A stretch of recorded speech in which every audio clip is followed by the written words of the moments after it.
Okay, let's begin. Good morning, good afternoon, good evening, everyone, and welcome to this episode one of the peer learning series of the ITA, which is the Island Trust Alliance.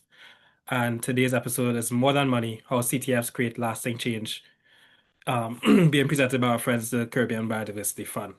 My name is Jabal, and sorry, let me put my video on. I always forget to do that. And And yeah, welcome. I support the Islands Trust Alliance through the Global Island Partnership, or GLISPA, which serves as secretariat for the alliance. So, for those who are maybe now hearing about us for the first time, I just want to do a quick word of context. The Island Trust Alliance is a community of practice for conservation trust funds working across all small island developing states, regions. This community of practice affords members a space to not just advocate together and fundraise together with a unified voice on the global stage at international meetings and COPs, Biodiversity COP, Climate COP, but just as importantly, it is a space for our members to learn from one another about how to do their work better. And so we did a survey among our memberships in terms of what their strengths are, in terms of what they want to present to each other, as well as what they want to learn. And in aligning those two things, we've started to set up a sort of series to discuss these different things. And that's what this is today, this peer exchange efforts. So keep in mind that these sessions are intentionally designed as peer learning spaces rather than public facing presentations of polished showcases. The goal is not to present perfect case studies, it's just to have honest, practical conversations about what's working, what's challenging, and what others might adapt in their own context among our membership. So we really want to encourage participation. We try to ensure a minimum of 15 to 20 minutes at the end of CBF presentations for discussion, because it's that exchange between peers where the real value tends to emerge. And this session is going to be recorded for the benefit of all our members because it's impossible to find a sweet spot across these six regions that works for everyone. So some of our members are not able to join. And post-webinar, we will figure out the best way to package out and disseminate the learning outcomes so that each session in a way that they can best utilize in their own organizational context. We will also have a post-event survey that we place in the chat. And so your ideas on how to make this more engaging and better run will be appreciated then as well. If you're joining through like one of our members pushing this out through their own network and are interested in staying engaged beyond what we offer today, we'd love to hear from you. For example, CBF is a member, but with the exception of maybe the Belize Fund, I think none of their umbrella national CTFs are officially joined us yet. So yeah, we're open for business. And you can reach out to me at Jabal. I'll put my email in the chat to join the community of practice. If you're an organization who's not a CTF but supports CTFs and you want to be part of this, you could also reach out to me. If you're here in like an individual capacity, we put you on the friends list, and for future of these peer learning series, we'll have you invited as well. So yeah, so that was the bigger context, and now turn into today's session. Today's conversation is going to look beyond finance alone and focuses on the long-term practical outcomes that conservation trust funds enable for ecosystems, communities, and increasingly areas like circular economy and sustainable livelihoods. We're very grateful to our colleagues from the CBF to kick this off, this discussion. And joining us is their fearless leader, Karen McDonald-Gale, and a wonderful team. You have Ulrike Kraus, Daniel Liao, Rachel Ramsey. These are experienced practitioners who bring a deep wealth of knowledge across conservation, finance, climate adaptation, and nature-based economies. They'll share the reflections, and then we'll open the floor for a more interactive discussion. So please keep your questions and experiences in mind as we go. Please feel free to put questions in the chat as they go along. And also we'll have the floor open for you to raise your hands and for the more extroverted among you. So with that, I'm delighted to hand over to the CBF team. Karen? Thank you all. Good afternoon, good evening, good morning to everybody. I am joining you from the Atlanta airport. I'm on my way to Fiji for a discussion on Pacific Ocean finance. And I think relevant to mention that because indeed the idea is that what we are doing in any one of our islands is worth sharing. This Islands Trust Alliance really has come about from an interaction through GLISPA of islands and how we can make sure that we are working as quickly and as efficiently as possible in terms of what we do with conservation trust funds. Having said that, I am going to go straight into it. I'm very happy that Jabal said that this is not meant to be polished, it's meant to be a discussion. And even though there are only Caribbean queens presenting, we do have kings in the CBF, and I am very happy that the team is with us to present various aspects of our work. So I wanted to talk about why the CBF. The idea and what we've learned is that there is at least $576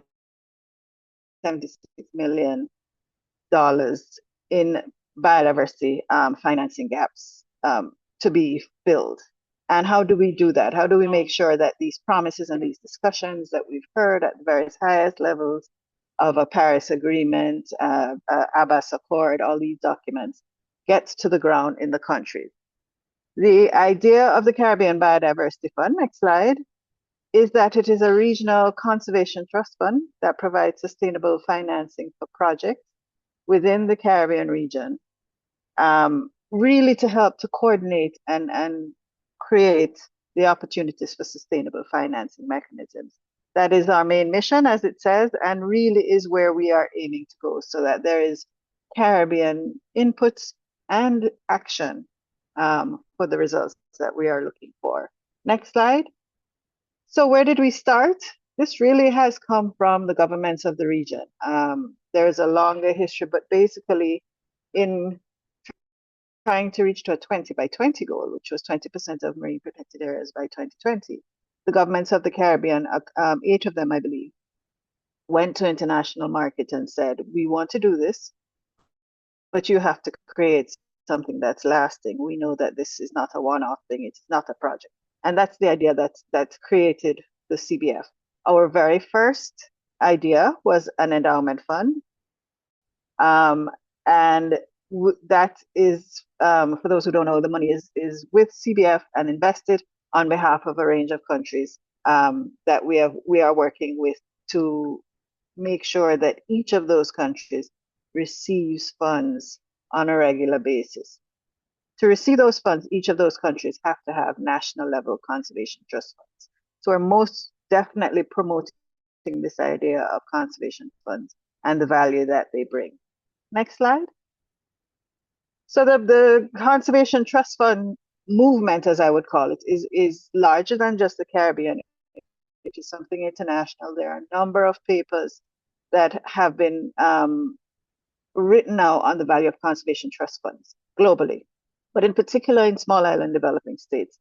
It is very important that we can create these conservation trust funds to make sure that, as it says here, the funding really gets down to those on the ground, and that there is accountability in terms of the use of the funds for the work that has to be done. So as you can see, and these next few slides are taken from a paper by Jeff, the Global Environment Facility, who is a strong advocate for conservation trust funds and the value of conservation trust funds in driving financing for nature. And it notes that conservation trust funds have dispersed over $2 billion in just 9 years. And that the funds that we've managed and have been able to note really has already increased, if you look at 2020, to 1.9 billion. So we have a really big role that we are playing. Of course, there's also the point that we are embedded in local management and local partners are involved. Next slide. And there is a definition which I won't go into, but to say that the other idea of conservation trust funds is that we work nationally with governments, but as private entities. So it's a wider picture of what national conservation targets should be, not just the government, but a wholesome approach. Next slide. And we are working through we are really trying to design the CTF. This is our first or one of our attempts. It's been growing over time of a snapshot of a CTF. They're donors that are giving us funds as CBF. We have our programs right now. We have 3, conservation finance, climate change, and nature-based economies. We have our countries that we're working in because we are a regional trust fund, and we have other projects that we're working on.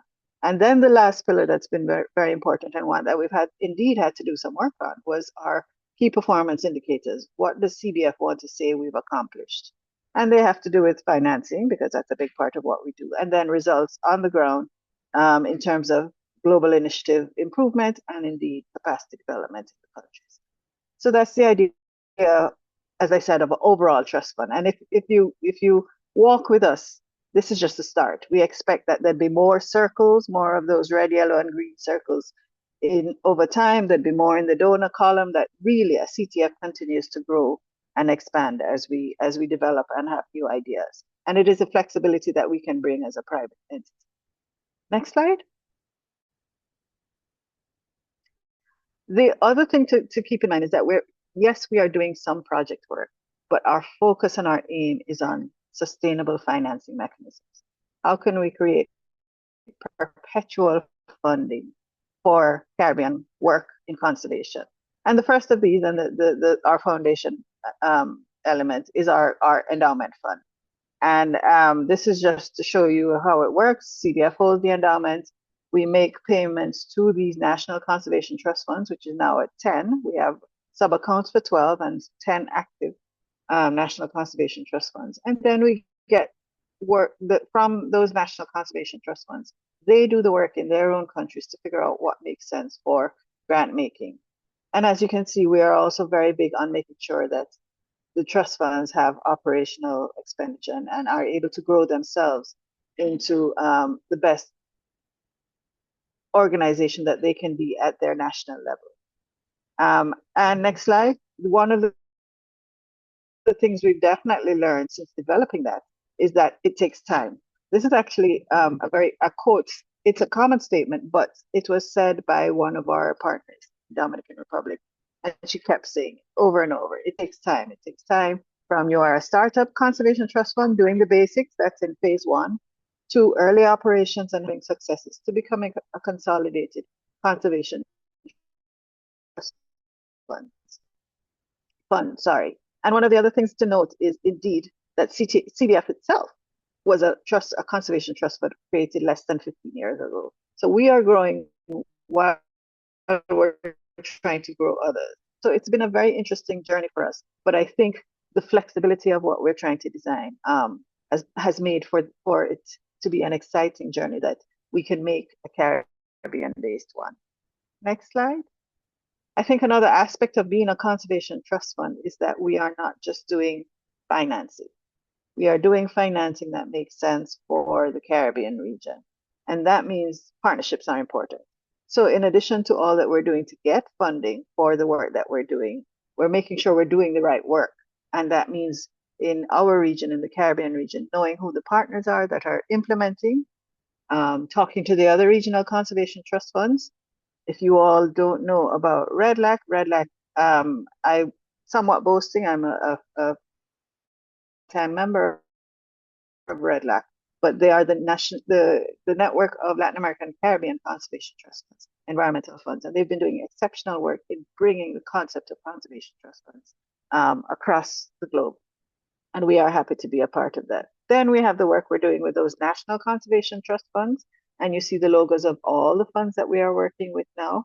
And we consider the CTFs to be a major pillar of what the CBF will do going forward in terms of making impacts. And then, of course, on the other side, we have our funders. We are courting, making sure donors know what we're doing so that they will give the conservation trust funds, the CBF, the funds to be able to do some of that implementation. So that you can see that the movement works both ways. Next slide.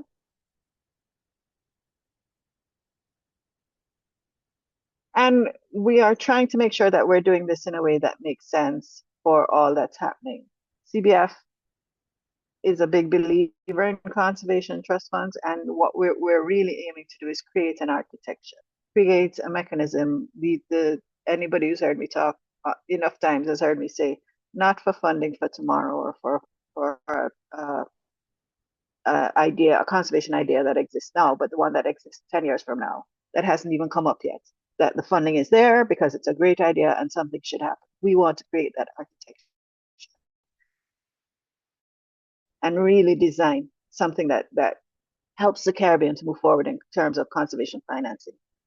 in tune with what is happening internationally, but also for what makes sense for us in the region.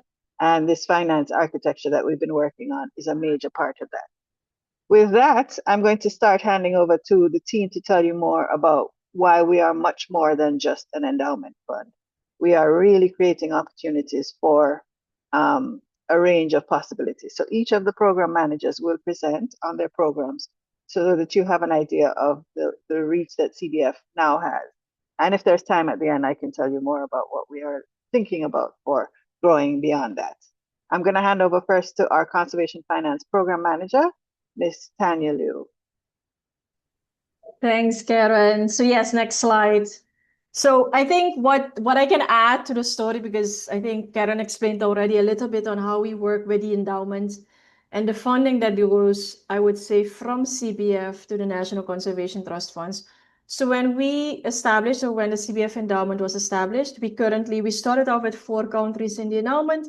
We currently have 12 countries for which we hold an endowment in what we call the CBF endowment. So we work with the 12 countries. And the way the funding flows from CBF through those National Conservation Trust Funds, and that is what we call the finance architecture, so it's CBF and those 12 National Conservation Trust Funds, is that there is an agreement that we sign, that the CBF signs with a National Conservation Trust Fund. So in each of those 12 countries, we either have supported the establishment of a new conservation trust fund, or we work together with an existing conservation trust fund after government negotiations, which actually resulted in, okay, there is an existing conservation trust fund in specific countries, and can we work with them? Working with them has a number of elements to it, I would say. So you can read it all there, the capacity building, et cetera, et cetera. So the first thing that Karen mentioned was the flow of funds. That is, I would say, our main component. We provide financial resources from the CBF endowment to the National Conservation Trust Funds. The National Conservation Trust Funds, in their turn, are responsible then for selecting the grants and making sure that those funds then flow into conservation actions on the ground. But in addition to that, and that is why we call it an architecture, I would say there's a lot of non-physical or maybe soft components to what we do with those National Conservation Trust Funds. We provide a capacity building, we have stakeholder engagements, we have networking. So this community of practice that we currently have with CLISP, of course, we have like this mini, I would call it, version of community of practice, and we call it the architecture, where we try to at least come together once a year. We have WhatsApp groups, we have virtual meetings, we have a repository of documentation. If somebody needs a terms of reference, if somebody needs a gender policy, those documents are available to this group of what we call the National Conservation Trust Funds and the architecture. So that is something that I also wanted to highlight within this conservation finance program and within the endowment. It is also that the soft skill support, I would say, that we provide to the National Conservation Trust Funds. So next slide. Yeah. And then maybe a little bit about what is next, specifically for the endowment and specifically for the National Conservation Trust Funds. If you could, maybe we can just show all, because at the right there should be, yeah. So maybe just click and I can talk a little bit about that. All right. So what comes next? So what are we really working for is looking at more funding. Of course, that is what we do as a CTF. So currently the amount that you would see there is something that we hope to grow further. Further with different types of funding. So you would see there, for example, thematic funding windows. And with thematic funding windows, currently we're thinking about, for example, maybe something with marine protected areas, which is definitely a topic that has come up time and time again. If we talk about the 30 by 30 objectives of the Global Biodiversity Framework for small island developing states, that 30 by 30 is definitely anchored in your marine resources, because you have so much marine resources available. So thinking about 30 by 30, the funding that is available and the funding that is needed to bridge the gap that Karen presented on, we are thinking about something that is specific to marine protected areas, and we are working on that. Other thematic areas that we currently have in our, I would say, our brainstorming box is invasive alien species. Again, because of the importance as SITs, why we need specific targeted, I would say, activities on invasive species aliens. So there are a couple of things that we're working on. The other one that I can mention, if we're talking about in the future and additional funding and additional skill sets that not only the CBF requires as a growing organization, but also the National Conservation Trust Funds. So Karen mentioned it takes time. We have seen conservation trust funds at the national level, starting with one staff member, 4 projects, annual budgets of 5 figures. We would love to see them grow in the 6 and the 8 figures annually. We would love to see them grow as where CBF started with just 3 people and growing into where we are as CBF right now. I think we're at 30 or even more. I can't remember. But that is the growth that we see for not only the CBF, but also the Conservation Trust Funds. So 1 is more funding. 2 is indeed the governance and the institutional strengthening that we will provide. And I think some of the projects that some of you might know, and I see some of the project coordinators here are present. But if you go on the CBF website, you would see projects that we currently have with AFD, the French Development Agency, with the Global Affairs Canada, with Blue Nature Alliance, and I'm forgetting a couple probably. But again, we have a couple of those projects. And one of the main, I would say, objectives of having those additional resources available is to build the capacity of National Conservation Trust Funds so they can grow and they can outgrow, I would say, the CBF. What we provide to the NCTFs, the National Conservation Trust Funds, we see as just a seed funding of something much bigger.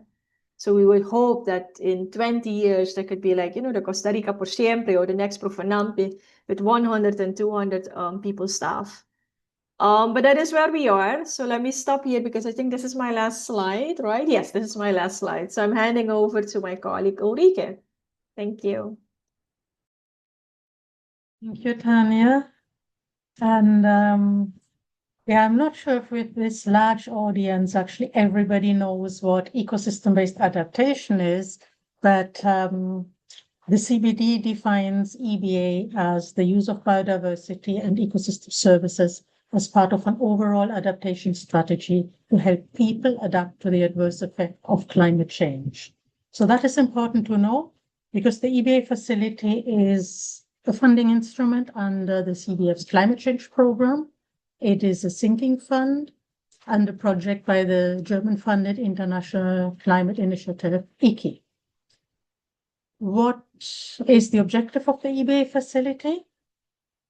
It is to sustainably manage EBA supporting marine and coastal zone habitats, including rehabilitating key biodiversity ecosystems and incorporating social and economic resilience to climate change. So EBA really has 3 pillars.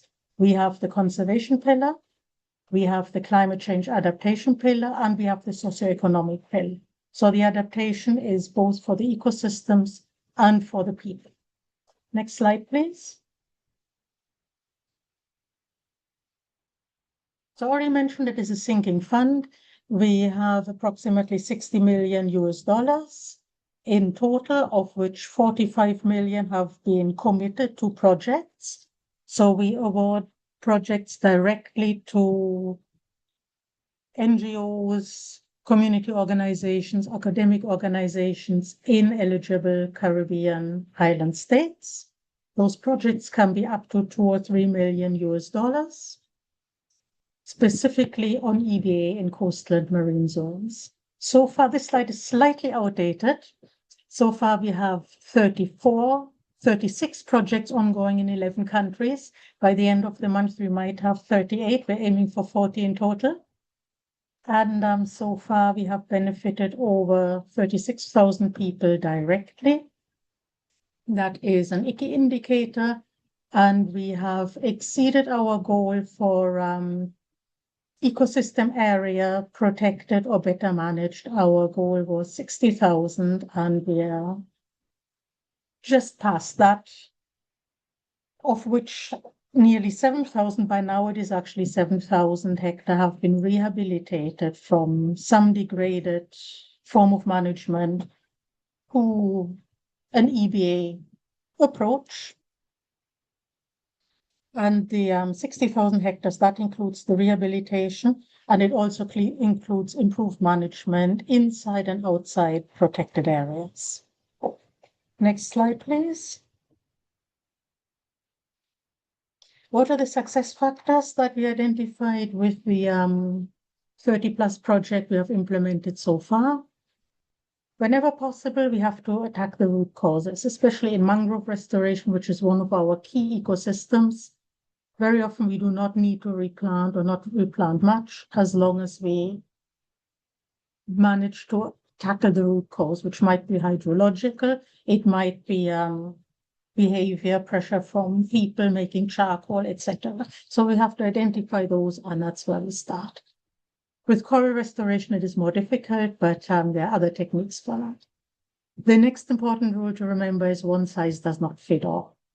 The Caribbean is very diverse, and every island and even every area and community within might have different needs and different approaches. So we have to be innovative and flexible to adapt to what our target groups really need.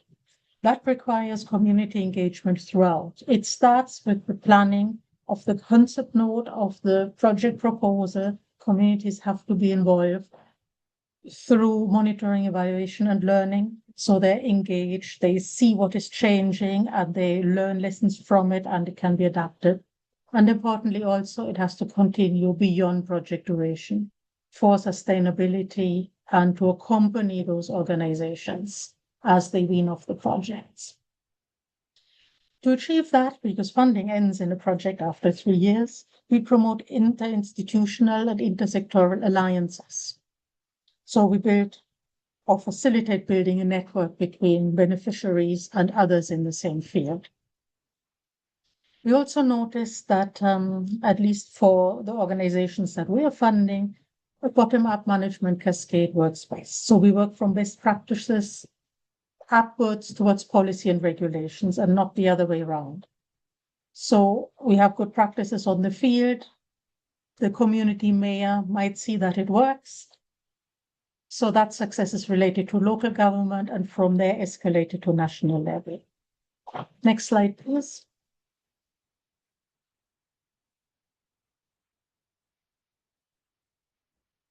Our approaches have to be location and context specific, especially with the stakeholder engagement.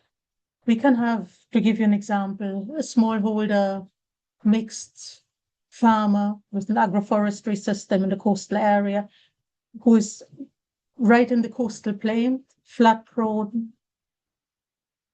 So that farmer is very much exposed to what is happening in the upper watershed and has very little influence. The statistically same smallholding higher up in the watershed would have much more influence and much less interest. So it would be a very different stakeholder, although on paper they look very similar.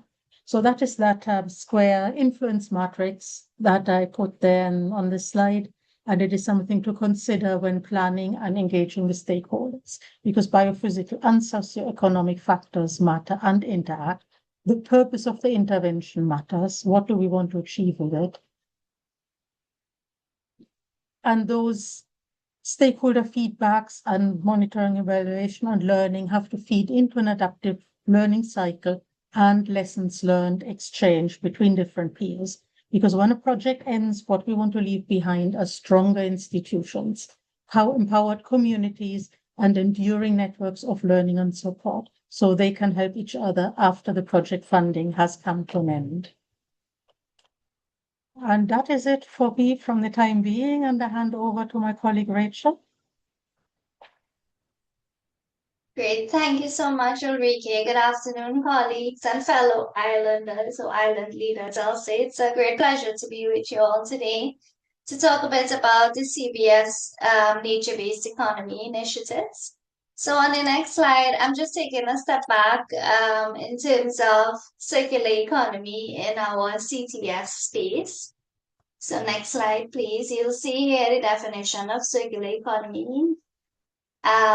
is a sustainable approach that reduces waste and maximizes resources by promoting reuse, recycling, and regeneration. It aims to create continuous resource cycles, reducing environmental impact, importantly, while supporting long-term economic growth, I would say more importantly. So for us at the CBF, this is more than just waste management strategies. When we talk about how circular economy work, we see circular economy principles as a critical pathway for tackling biodiversity loss and also strengthening conservation efforts in the region. So on the next slide, we just touch briefly in terms of acknowledging what's been happening in the space of circular economy globally, regionally. And we see strong commitments coming from the Global Biodiversity Framework, particularly you'll see the Target 7, the SDGs, where we have this call to reduce pollution to levels that are not harmful to biodiversity. So regionally also, you'll see that we've been making advancements in terms of regional marine litter management strategies, declarations on zero waste, and action plans. So the political ambition is there somewhat, but now we are actively working on financial systems to have those aligned with those commitments that's been made. On the next slide also, just, to send it home, we see this infographic from the Ellen MacArthur Foundation, where they clearly illustrate why we cannot simply continue with our business as usual linear models. The traditional, as we say, take, make, waste systems and approaches is incompatible with what we are working towards daily with halting and reversing biodiversity loss. And the intention here is with circularity to redesign our economies themselves, and for biodiversity finance to look at focusing on system shifts that are essential, I would say. Bringing it back home to the SIDS context on the next slide. You see here excerpts from the Waste Management Outlook report, specifically on small island states. And in there, we hear that it's critical for us to start thinking about circularity. It's not optional at this point. Most of our islands import the majority of what we consume. We have limited land space for disposal even. And our waste management systems, or lack thereof, are very, very much fragile. And when those fail, we know that it's our ocean and our natural ecosystems that absorb the consequences. And parallel to that, those are, or the ocean, I would say, is our largest development asset. So we need to think about it that way. So marine litter and our other pollution pressures for us, it's not just an environmental issue, but a development finance issue, you'll see. We just have a nice graphic on the next slide that speaks to why circularity is a shield for biodiversity. To acknowledge something deeper, we are on the front line as it's of pollution, for pollution impacts. We invest significant resources in managing the impacts, but we see here that circularity could then bolster that shield for biodiversity because it's also tackling climate action synergies, it's looking at economic resilience, and it's contributing to maintaining our global ecological balance. So now I'll get into what the CBF is doing, considering all of that context. So we started off our work on the Nature-Based Economies program, recognizing this need for significant financial interventions in marine pollution management by establishing the Advancing Circular Economy Facility just over 2 years ago. So this is a sinking fund mechanism, very much similar to that of the EBA facility that Ulrike mentioned, and is also provided with the kind support of the government of Germany by the KfW Development Bank. So it's a grant-making facility. We finance prevention and removal interventions across nine Caribbean island states. The ticket window for us is $400,000 to $2 million US, with project cycles between 2.5 to 3 years. For us, we are financing both upstream prevention, redesigning production initiatives, and consumption models that look at a strong business case that is feasible to the small island context, which I will admit we're doing a lot of work on behind the scenes to figure out because of our challenges with economies of scale, how this really works in the Caribbean space. We also are doing some work downstream where we're looking at recovery, but with waste as a resource, maximizing of the value, turning waste into economic opportunities. We have across the portfolio when looking at the grants that we award, we look at partnerships, local partnerships, regional partnerships, policy linkages, financial feasibility of the projects. And again, as Ulrike mentioned, with EBA facility, post-grant sustainability is very much key here. We have details on all of the projects that we could probably share, and also if anyone is particularly interested in how things are going with that, feel free to reach out. On the next slide, I just want to touch on how we at the CBF level, and then further on with this facility. I don't think that is my slide, but I'll just continue on because it might be similar. We are looking at demonstrating impact via predetermined indicators and targets. So we had a slide here where we've outlined the targets that we're working towards in terms of $24.3 million in grants, $8 million in mobilization via co-financing and successful business models.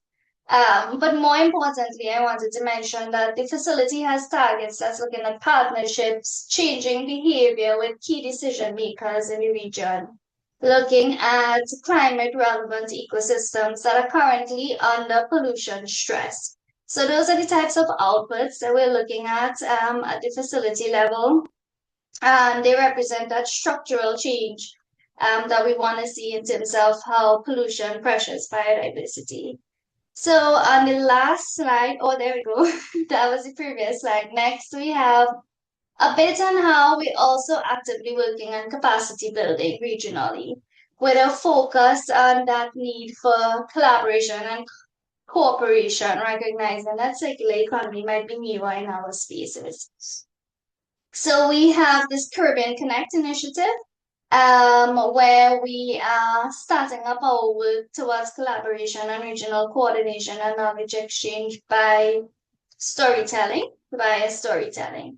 So if you scan the QR code there, you'll see a bit of what it looks like thus far. And there's also a continuous call for stories, where we're encouraging persons with success, not just in the Caribbean, but other states, to tell us about that success. Or even if there's been an initiative where it's not so much successful, we learn from the what does not work scenario in the SIDS context. So please have a look at that. And join on that initiative, follow on. Thus far, we have commitments for about 3 years. We just at the second publication. So please feel free also to share far and wide. And then on this slide, we also mentioned, as Karen mentioned, we have programs and we have some other project initiatives in the nature-based economies context. We're also working on this Clean and Healthy Oceans Integrated Program, where we're looking at wastewater rehabilitation, pollution reduction interventions at a designated coastal area and a designated Ramsar site in Trinidad and Tobago that aligns with circularity and marine ecosystem restoration. So that's it. In closing, I will say in the circular economy context, coming across the 3 programs regarding, the mentioned 30 by 30 agenda, ocean resilience, climate change work, that we need to look at pollution reduction. We have that triple planetary crisis phrasing and portfolio globally, where we see that environmental pressures are real and significant, and we have to think about how we finance differently. So my closing remark is, if you're considering moving forward in a small island context with circular economy, that we think about financing upstream, we think about financing system redesign, we don't treat circular economy as a simple environmental add-on, but rather an economic transformation that's, I would say, aligned to biodiversity permanence for us. So thank you very much for your time, and let me pass it back to you all.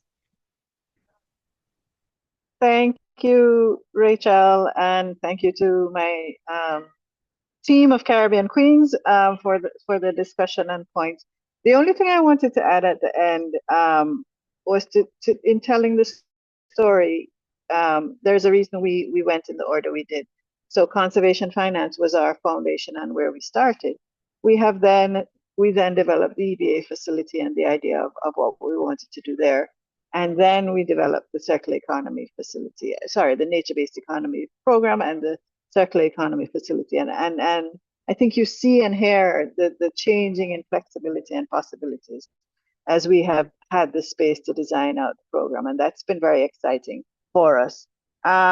We are, of course, doing a lot of other things, but we want to get to questions. So please do scan the QR codes that you see there, both in terms of contacting us, but also in terms of our annual reports and some of our other documentation. And I saw Fabian, one of our project leads, share more details on some of our conservation finance projects that we've been working on. Again, to cover that idea of our role as a coordinator and a Caribbean leader in conservation. With that, I will stop. I think Jabal is going to take us through the questions, and we are open to all, I'm sure. Jabal? Yes, thank you, Karen, and thank you for the wonderful presentation. Yeah, I'm gonna go straight to the floor for questions. If you have a question, you can raise your hands. I don't see any in the chat. Oh, yes, there's one from Pat. I'll ask that one first, and if you have a question, you can also use the raise hand function. So Pat asks, I'm wondering about capacity building support for the enabling environment, specifically thinking about government support for blue-green bonds. Thanks, Pat, for the question, and hi again. So I think there are a couple of things. For us, capacity building is at a number of different levels. There is the work that we're doing to build the capacity of those national level conservation trust funds. There is then the question of what's needed in the Caribbean region for the work we're doing.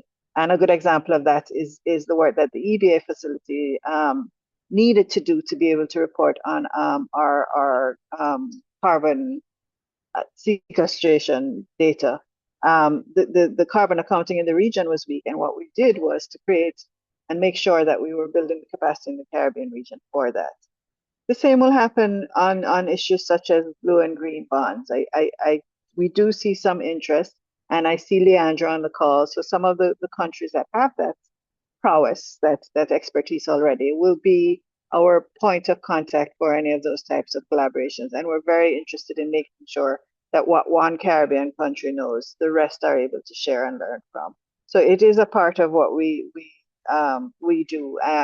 I will note, of course, as a conservation trust fund, and indeed, that makes us an NGO, that the funding needs to be there. So we would love to do all.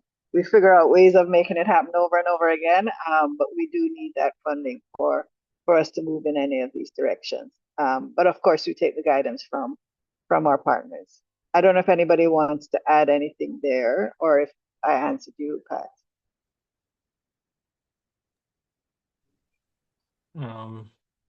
Anyone else?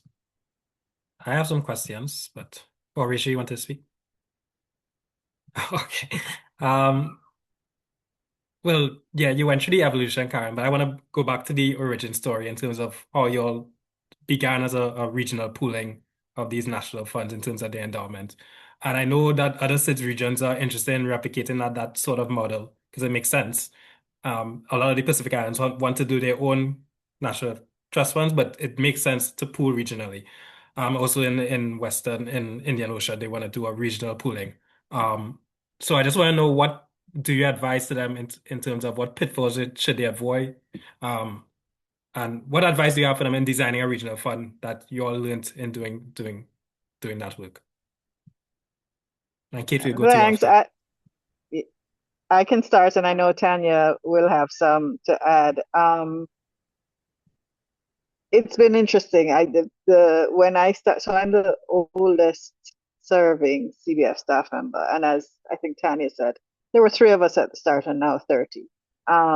We are literally, and this has been our phrase for a while, flying the plane while we're building it. It's been interesting. It makes it exciting and always challenging. The idea for the original endowment had one structure and one governance mechanism. Moving that forward is one of the things I know the CBF board is now looking at, because we are now much more than just an endowment. And what does that mean for us in terms of where we want to go and what we want to do? Also, in terms of us being small island states, the donors are keen on the idea of a regional entity for a number of reasons, which I didn't see if any donors are on the call, so I'll behave myself. But the idea of, if I come to CBF, I can do, it's more back my buck. And it's very, very interesting. It's a role we want to play and a role we have to play carefully, because we also want to ensure we're building our local partners, both in terms of our grantees who are doing great work.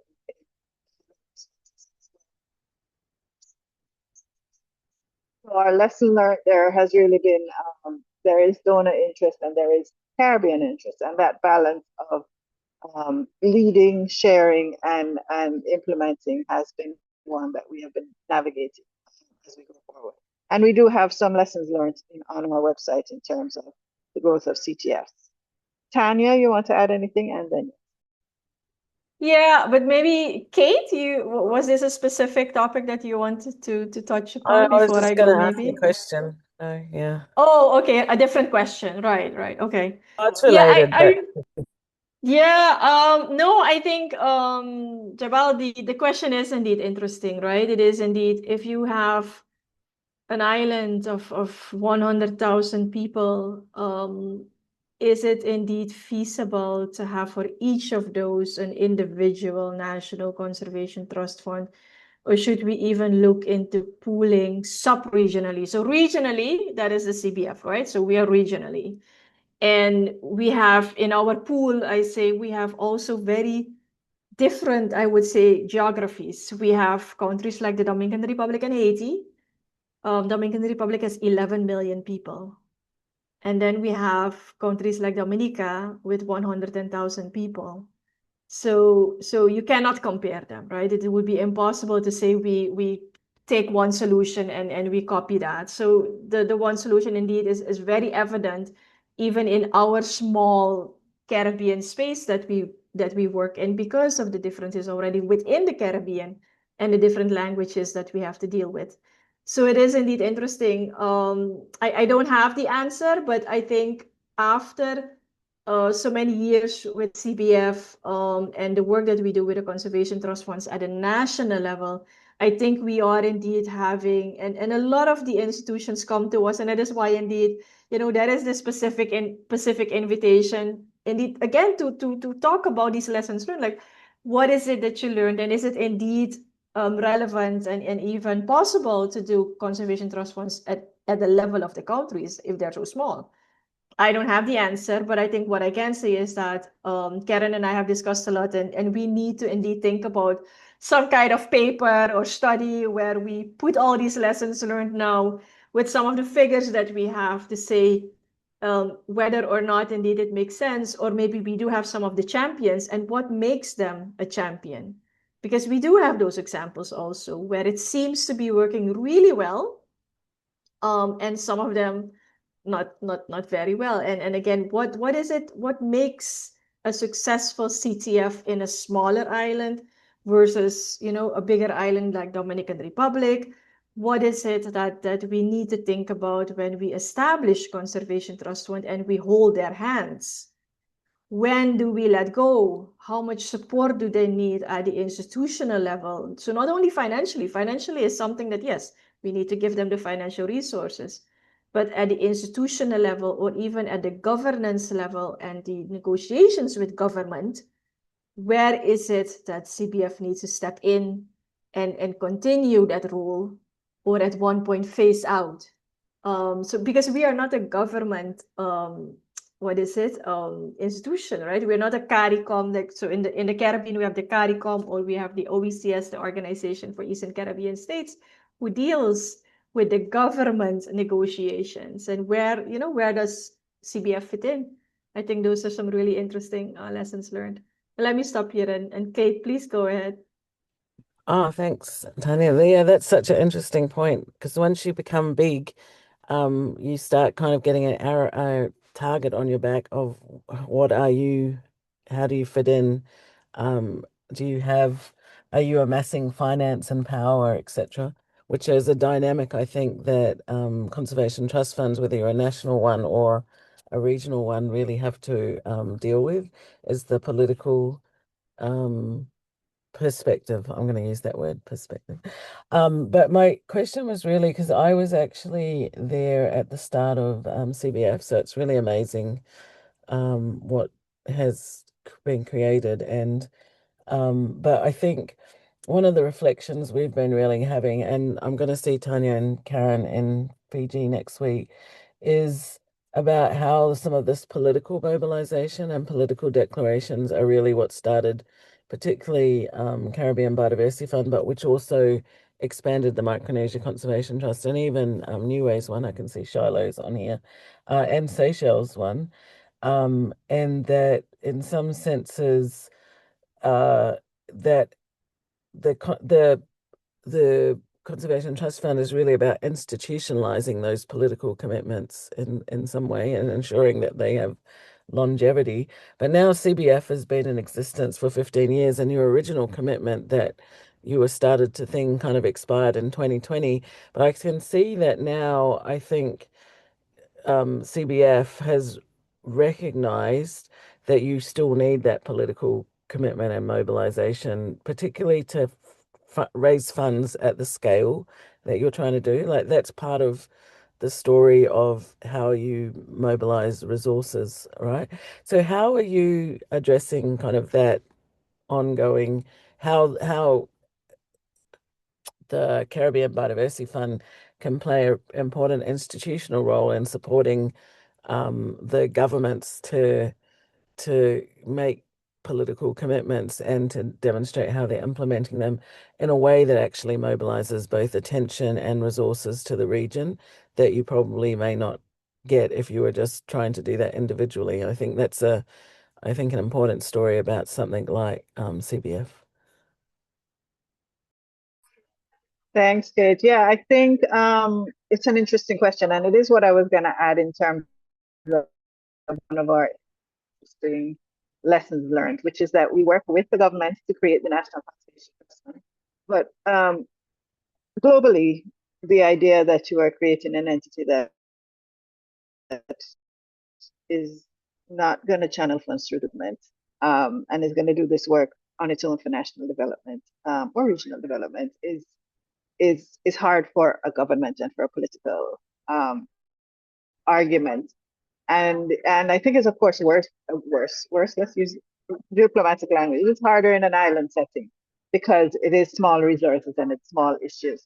And that indeed has been one of the challenges. The space for an entity like ours, where we're saying we want to talk to the government, we want to work with the government, but give us the funding, is an interesting space. I think we are there. I think part of the answer to your question is we've been able to prove it in some of the work that we've done. And only now that we've proven it, can we go back to the table and say, give us some more funds and let us do some more work with you on national development issues that you're having trouble with. But it took that minute because I'll speak for the Caribbean. We are used to the funds. The funds must go to the government must be in charge. And so it's been a discussion with them to say, we're not saying that you aren't in charge, but let's see how we can do this from all angles. And the angle and the space that a CTF can create is a very real one that we would like to continue to make as an opportunity for them. Thanks, Carol. So, Coral, you put an interesting point in the chat on that as well. Don't want to put you on the spot, but would you care to elaborate a bit more on what you wrote? Yeah, and thank you so much. And apologies that I joined like a whole hour late. I totally got the time zones mixed up. So I'll watch the recording, but I got that last part of the conversation, which I think is really so helpful. And to be honest, when we were setting up the trust in Niue, I really wish that we had something like the CBF, so we could offload all of the administrative, legal, and financial management issues to a different organization, and we just focus on really carving out the shape of the spend, which is what really is where the impacts come from. And so what we've had to do as part of just trying to offload that financial management administration part and meeting the legal fiduciary requirements of a trust that is registered in New Zealand, because we don't have enough trust law and experience in Niue, is we've outsourced that administration to a New Zealand firm essentially. But I think if we outsourced that to a shared manager of trust funds and conservation in the region, it makes a whole lot more sense to me. And then your investment power is much bigger, your risk is much more spread, and then people on the ground, the limited capacity on the ground then just focuses on implementation, impact stories, and that generates both buy-in at country and community level and at donor level as well. Yeah, not too late though, as Kate said, so planning that might be a little bit of a ramp way, and really looking forward to CBF experiences to draw from as we go. Thanks. Sure, we're happy to be there. Good to see you, Carl.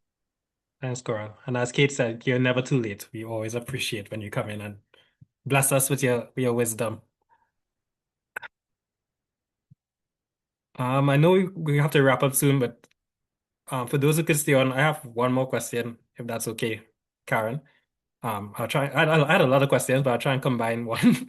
Um, like I just want to ask, what has been most effective for like mobilizing new donors as you've been on your journey? Is it the track record? Is it the partnerships? Or is it the specific thematic windows? Are you constantly like the circular economy one? Do you constantly have to come up with these new things, or and speaking of circular economy, second part of the question, how is that evaluated differently from like traditional conservation grants? What new indicators or skills do you need in order to implement that program? I know Rachel touched upon it, but if you could elaborate a bit more. So for the first part, I would say having the CBF made the initial process towards funding easier. So it is still pretty much a project.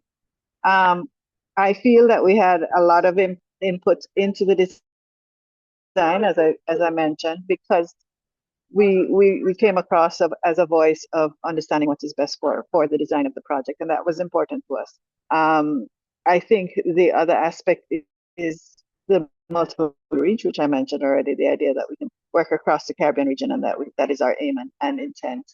And then the slide that got mixed up in the middle of Rachel's slides was the last part, which, sorry, I should mention fiduciary responsibility. Of course, the idea that we are able to manage these funds are a big part of it. And indeed, those indicators that came up at the wrong time were where we focused, that we want to make sure we are a strong financial entity doing global work. And then within that global work, Rachel will pull out the indicators within her program that are relevant to nature-based economy, circular work. I don't know if Rachel wants. Sure, thank you, Karen. So, Jabal, on the second part of the question, so Karen took the top part of the response where we looked institutionally in terms of building out our MEL for this program, how we have things align up. But I'll start by saying measuring circularity globally is novel. There's a lot of figuring out that's happening, but we tapped into everything that was existing, all the existing resources, via alliances with Ellen MacArthur, Prevent Waste Alliance, etc., to see how we can build that out. So we do have some traditional indicators like ecosystems that are protected. We have simple things like tonnage of marine litter removed, managed. But we have a few add-ons that are very much particular to the program, like the demonstration of resource mobilization via financially feasible business models. For us, that's one of the key things in terms of nature-based economies, and a circular economy business model is critical. We have a few that speak directly to tons of marine litter that would then be specific, and then we figure out how we move that up into the CBF's institutional ML. The other key one that we have, I would say, is on decision makers. So for us, policy change in this space is very slow or stagnant, maybe. So that's one of the aspects that we're actively working on. How do we approach and get exchange at the policy level maker, not just behavior change generally, which is a part of it, but we have a additional focus there. And then we do have, in addition to that one, there was one I was going to mention, livelihood creation, which is key. It also is a good fit under EBA, so it feeds up to the CBS MEL, but the livelihood creation is a big part for us here also. Thank you, Rachel. And yeah, I saw your comment in the chat, Coral. We'll definitely link with Rachel and try to get those shared among the other members. I think we're at time, so we're gonna have to wrap up. But this was a really great conversation. Thank you, CBF team, for facilitating the presentation. You're all awesome as always. Please excuse my son; he's talking to me right now. But yeah, we're gonna continue this. Our next one is on Tuesday. I don't know if Leandra's on the call, but Belize Fund will be presenting, so don't miss that one. If you're not in the calendar invite already, just reach out to me by email and I'll include you. And thank you all. And Karen, you have any final words before we go? Just feel free to reach out for any questions and anything else we can provide. Thank you so Yeah, much for this inviting me. has been recorded and we will send it out. And also there's a survey in the chat if anyone could fill out, we would greatly appreciate that as well. But I'll send it with the recording as well. So thank you all for joining. Enjoy the rest of your days or the rest of your night. I don't know where you are, but thank you and we'll see you for the next one. Okay, Bye, everyone. bye. Bye bye. Today.